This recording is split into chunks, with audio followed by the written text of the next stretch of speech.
Hello everyone, my name is Zach, welcome back to my channel. I hope you're doing well today. Today I'm coming at you from my kitchen. I would love to tell you that I decided to shoot here in the kitchen because I needed a bunch of space for all these books, and that's sort of true, but to be honest, I had a rough week at school this week, and I didn't really feel like setting up my lights right now, so I just went for the kitchen because it has bright overhead lights and it has counter space to put my stacks of books, so. And also space to put my beer. Today I thought I would share with you my Stephen King book collection since it's October. I have a very love-hate relationship with Stephen King. He's the author that got me into reading, and I really enjoy some of his books. However, I really don't enjoy other books of his, and I seem to kind of disagree with a lot of his hardcore fans on what books are really good and what books are eh. So, you know, that's not really fun, but obviously I like the man to some degree because I have quite a few books here. So if you think I actually just hate Stephen King, then I'm lying. Just realize all that hatred has done has made a lot of money for him and his publishers. So like, am I really winning here? But with that all out of the way, I just thought I'd dive in. I just want to real quickly say, I'm not really going to give a synopsis for any of these books just because Stephen King being such a popular author, it's not hard to find information about his books. And I'm going to assume that quite a few people watching this video have actually probably read a good majority of these already. So if you're looking for book descriptions, I'm sorry, they're not really here. I'll give you kind of some short opinions on books I've actually read and talk about, you know, maybe why I want to read the books I have that I haven't read yet. And yeah. So before I started, I thought I'd show you a little decoration I have here. This goes on my Stephen King shelf. This is a little side duck craft I did. I don't know if you can really see it, but his outline is actually carved into the wood. I did that with a little Dremel tool. This matches my little Kirby that you might see above my head in most of my other videos. I just kind of did these for fun. I also did them to kind of get some experience with paintbrushes before I picked up painting fully. And I put this on my Stephen King shelf just because a lot of his books feature psychic characters already, so I thought it'd be funny to put Psyduck on the Stephen King shelf. So I love this little decoration, and you know, it's not a masterpiece of art or anything, but I'm proud I made it because, you know, it was like one of the first craft things I did. So alright, so starting out, I need to first talk about 3 books that I own through Audible as audiobooks, and the first one is, of course, It. I disagree with a lot of fans in that I actually don't really like Stephen King's It. I might even say I hate Stephen King's It. I sort of get why other people like it. It just wasn't really for me. I felt it was really bloated. I thought there was too many ideas for one book to handle. I didn't connect with all the characters. I really like Ben. I really like Mike Hanlon and Bill to some degree. I wasn't a big fan of Richie. I found him kind of annoying, to be honest with you. And then also just the fact that the book kind of flips back and forth between kids and adults. How am I supposed to feel scared for these kids if I'm following them as adults at the same time? Unless there's some resurrection magic, you know they all have to live. So like, half of this really long book has basically no tension because you already know what happens.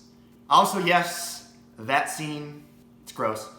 But to each their own, so if you love it, do you. Next, I own Skeleton Crew, which is a selection of short stories, but really I got it because I wanted to listen to the audiobook of the novella The Mist, and if you get Skeleton Crew, it's included, and then I got to try out some of his short stories. I really enjoyed The Mist. I don't think it's a perfect novella, I don't think it's his best novella, but I did enjoy it. I listened to the first few short stories in that collection, and I'm just not a huge fan of short stories in general. And his are really no exception. The one that sticks out in my mind is The Monkey. That's a really good one. And then the last book I own as an audiobook is Salem's Lot, which I enjoy quite a bit. I don't know if you can tell, but this is actually a Salem's Lot shirt. I just thought it was a really cool kind of reinterpretation, retelling of Dracula, and working in kind of small town America into the Dracula story. And it's kind of slow in the first half, to be honest, but once you get past that first half, or maybe even just the first third, it picks up drastically, and I think it was very well done, very well written, and I recommend it. So the first physical thing I own is actually the last audiobook I own, and that is a copy of The Gunslinger. Now, some of you are looking at this and questioning what the hell this is, and probably some of you are laughing and asking why the hell I own this. This is actually a copy of The Gunslinger on cassette. If you are my age or a little bit older, or maybe like just younger than me, you'll probably remember going to the library and seeing all sorts of books on cassette among the shelves. That's kind of a nostalgic memory I have of going to the library, seeing the huge blister packs for the longer books. But I found this at a used bookstore in St. Petersburg called Haslam's. It's the biggest bookstore in Florida, I believe. And I actually collect cassette tapes, like music cassette tapes, and I have a cassette deck. So when I saw this, it was a kind of hilarious marriage of these two obsessions I have, Stephen King and cassette tapes. And so it wasn't that expensive, and I figured it would be a really funny kind of addition to my collection. So I went and picked it up. I have not listened to it yet. I listened to a little bit of it to make sure that the sound quality of the tapes was good, and they are. So hopefully I'll get to this eventually. I'm experiencing a little bit of fantasy burnout, so I'm trying to kind of step back from fantasy for a little bit. But when I'm feeling in the mood for some fantasy again, I'll probably pick this up. Alright, next up is all my mass market paperbacks, starting with the first Stephen King book I ever bought, and that is The Running Man. I absolutely love The Running Man. I have read this twice. I own multiple copies of it, as you will see in a little bit. And I just think it's a really great kind of action dystopian. I'm not the biggest dystopian fan, but this one is one of the three major exceptions, along with Animal Farm and The Hunger Games. The next book I own is Cujo. My mom actually bought this for me when she saw how much I enjoyed The Running Man, because usually at that time I did not read at all. So to see me reading, my mom was excited, so she told me, pick out another book and I'll buy it for you. So I ended up picking up Cujo. I read a little bit of it and put it down, partially because that font is freaking microscopic. I ended up years later listening to it, getting the audiobook from the library. Not a big fan of it. You know, it's billed as a story about a killer dog, but it's more like a soap opera that has this like rabid killer dog B-plot. Like, to my knowledge, the dog only attacks like 4 people, and the way this is advertised, like, you would think it's like a horrible bloodbath, but it's not really. A little disappointing. I think I gave it 2 stars. I think I gave The Running Man 4 stars too. I forgot to mention that. The next book I own is one of the few books I would consider collectible in my collection, and that is the Bachman books. This is a bind-up of the first 4 novels that Stephen King published under his pseudonym of Richard Bachman. There's Rage, which was taken out of print because it is about a school shooter. I actually really enjoyed it, but I can't really in good conscience recommend it to everyone, or to anyone, rather. There's The Long Walk, which I think is overrated personally. I think it has a lot of problems. I might do a review on it eventually, but I just don't get the hype. There's Road Work, which I have not read yet. And then there's The Running Man, which I already talked about. Next up is the latest book published under Richard Bachman, and that is Blaze. From what I know, this is an old manuscript that he found and finished up, and so he decided to publish it under Bachman. I don't really know that much about it. This is one of the last 2 Bachman books I have, this and Roadwork, and I do want to have read all the Bachman books, so gonna get to this. If I own a book, I'm obviously gonna get to it eventually. I don't know why I keep saying that, but I'm probably going to say it a bunch more times, so I'm sorry. Next up is Mr. Mercedes, which is, I think, kind of a mystery thriller. Everyone hypes the hell out of this book. Interested to see kind of how King writes mysteries. I haven't read a ton of mysteries, so I'll probably read the first Sherlock Holmes book and the one Agatha Christie novel I own before I read this, just to kind of get a primer on what a good mystery book is like, and then I'll come back and see if this lives up. Next book is Firestarter. I've listened to the first little bit of this on audiobook, and then I ended up having to take it back. Really enjoyed the bit I listened to, so I'm looking forward to finishing this one up, and I think it's going to be another one of his books that I actually like. Imagine that, liking a book by an author I own a ton of. The next book I own is, in my opinion, one of his 3 best books, and that is The Green Mile. I think this book is maybe objectively his best book. I think it is absolutely great. It's well written. The serial format of the novel kind of gets in the way when there's a bind-up like this, because you end up having to read the summary of like what just happened like 10 pages ago, but it's a minor annoyance, and the story's so good that I didn't really mind.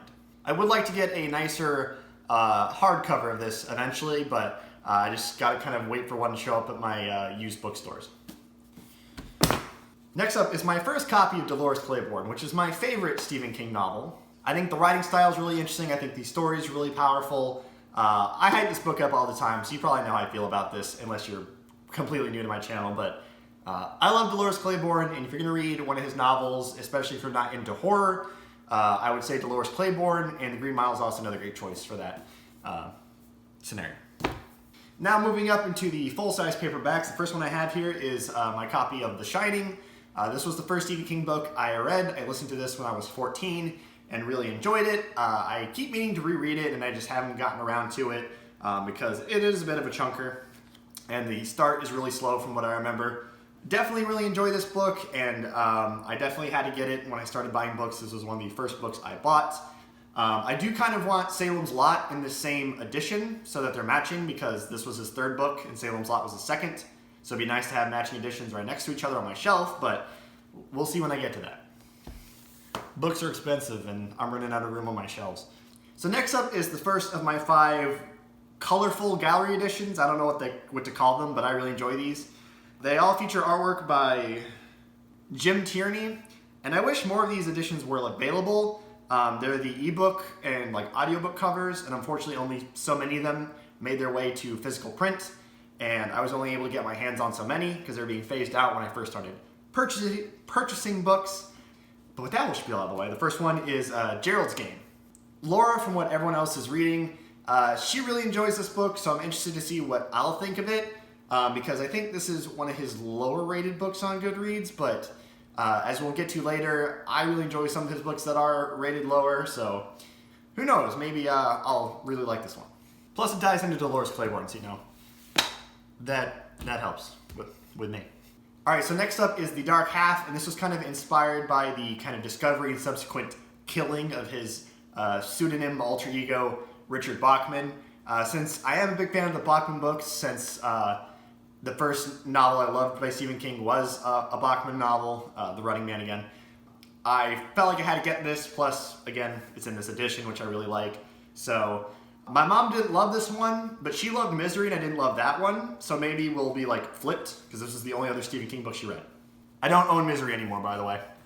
I sold that to the used bookstore. Next book is Thinner. This was another early Stephen King book I read.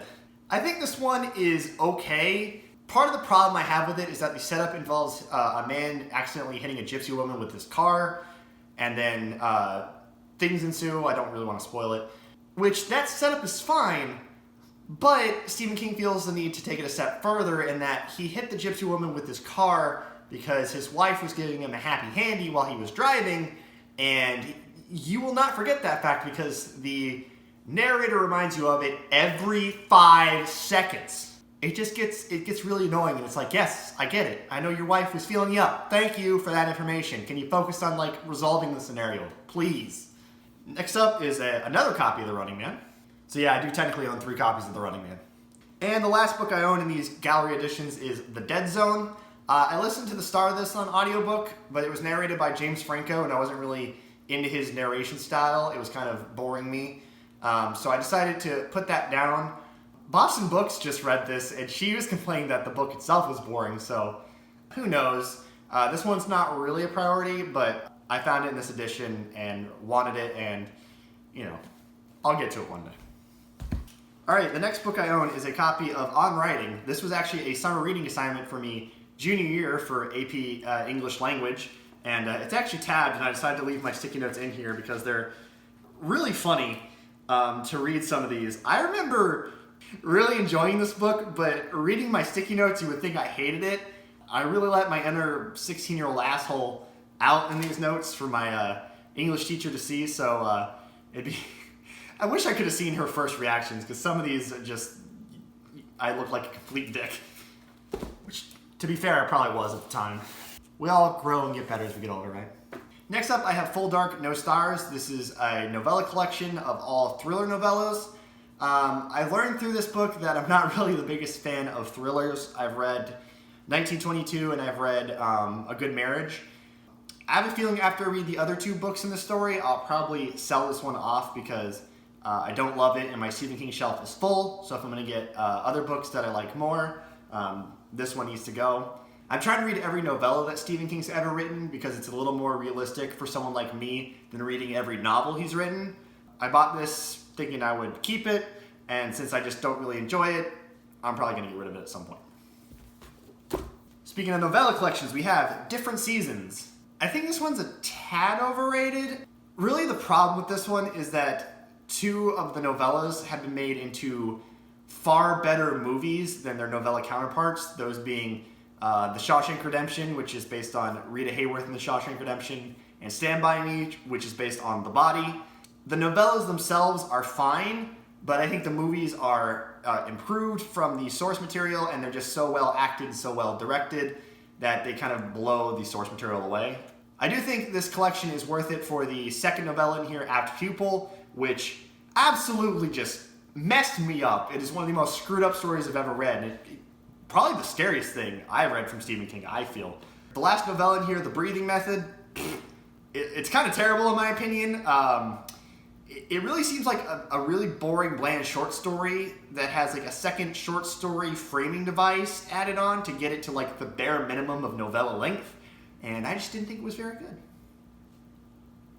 Alright, and yet another novella. We have Gwendy's Button Box, so we're down to the hardcovers now. I managed to find this on the discount rack at local Barnes & Noble one day, and since I'm trying to read all the novellas, I figured, hey, you know, if I can get the hardcover for cheaper than the paperback, why the hell not? Alright, so next up we have the first 3 bind-ups for the graphic novel adaptation of The Stand. I don't own the actual book of The Stand. It's so long that I don't know if I'd ever get to it and get through it. So when I found out there were graphic novel adaptations of it, I decided to go with that instead. I have read the first one. I did enjoy it. Kind of funny, reading the graphic novel adaptation, I can just imagine, like, in certain panels, they'll be like, this nurse spread the virus. And I'm just thinking to myself, I'm like, that nurse probably gets like 6 pages in the book telling you all sorts of useless crap you don't need to know. So I'm more than happy sticking with these graphic novel adaptations because I have a feeling it cuts down on a lot of the overwriting present in that monster of a tome. Next up, we have a copy of The Tommyknockers. I'm going to be real with y'all. I just bought this so I could do an episode of the Stephen King drinking game with it. I'm going to have to pick a slow month where there's not a lot to read, not a lot going on with like book clubs I'm in or something, because it's not exactly brief. I have a feeling I'm going to hate myself for going through with this, but I spent the money on it, so it's a little late now. So next up we have the last novella collection I own, and that is 4 Past Midnight. I picked this up recently because I found it at my local used bookstore. I have no idea how these are supposed to be. I haven't really heard much about this book. I do know about the movie The Langoliers, which is a novella in here, and that one's kind of hilariously bad, but I'm interested to see if the actual novella works better than the movie, because I feel like maybe having the monsters described to you might work a little more than having the crappy CGI monsters from the movie, because they're something.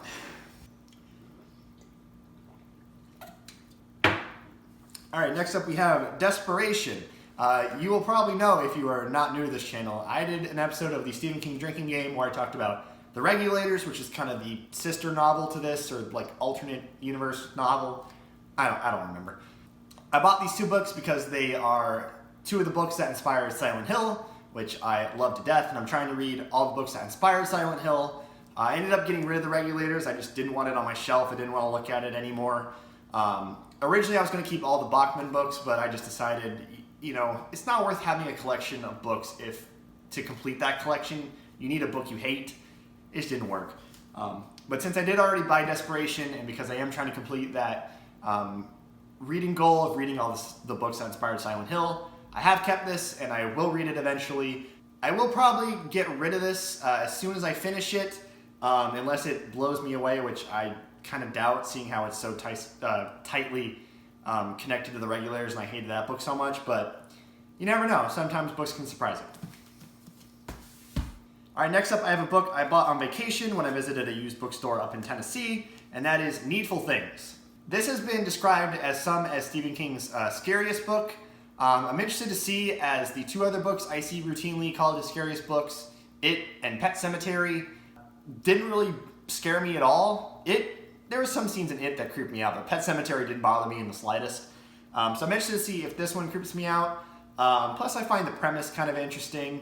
I do have a feeling, or kind of a fear, I guess, that it's going to be a lot of dumb character syndrome and characters having to do things because they're obligated and they're scared what's going to happen if they don't do it.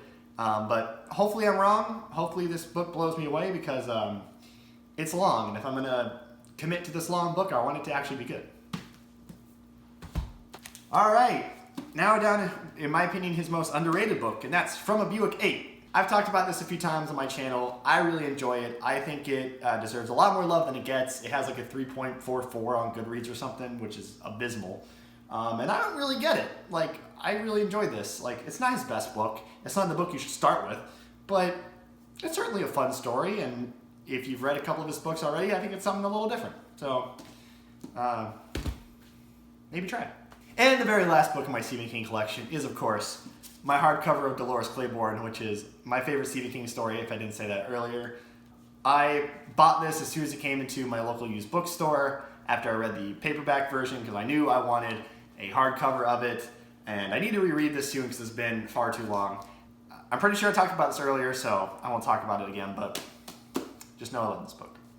And that is all for me today. That is all the books in my Stephen King book collection. I hope you enjoyed. If there's any books in here that I said that I hadn't read yet that you think I should prioritize or you think are really great, please let me know in the comment section below. Chances are, if I don't already own it, probably I've either read it and sold it or don't have any interest in it. So don't be like, where's Pet Sematary? Because I bought it and sold it because I didn't like it. Where's Misery? I bought and sold it because I thought it was okay. Like, you know, where's The Girl Who Loved Tom Gordon? Don't really know if I'm really interested in that.